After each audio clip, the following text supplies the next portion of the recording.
In today's video, I'm going to teach you how to keyframe in Canva. If you've ever tried to animate something in Canva and felt like the movement looked a little too stiff or basic, this walkthrough will help.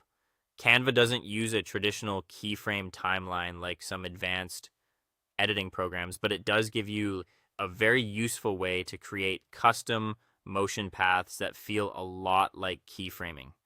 That means you can make graphics, photos, icons, or text move more naturally across the screen without needing complicated software. To get started, open Canva and go to the project you want to work on.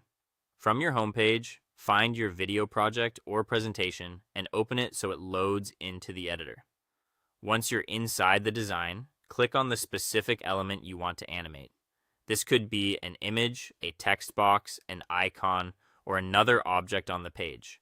When it's selected, you'll see the usual highlight box around it, which confirms Canva is ready to apply changes to that item only.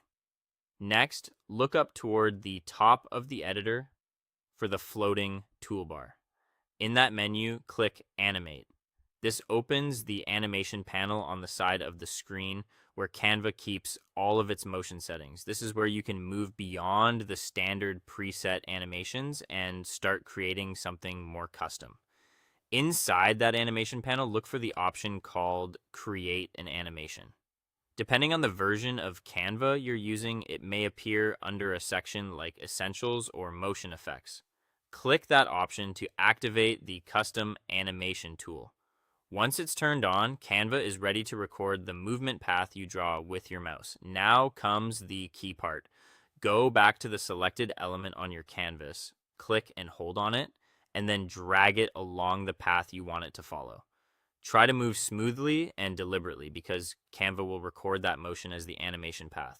As you drag, you'll see the movement being captured in real time. When you release the mouse, Canva automatically creates the motion based on the path you drew. After that, you can fine-tune the result in the side panel. Use options like smooth if you want to reduce shaky hand movement, or steady if you want the motion to feel more even. You can also adjust the speed so the animation better matches the pace of your scene or presentation. When everything looks right, go to Share in the top right corner, choose Download, set the file type to MP4 video, and then click Download. That's it. You've created a custom keyframe style animation in Canva and exported it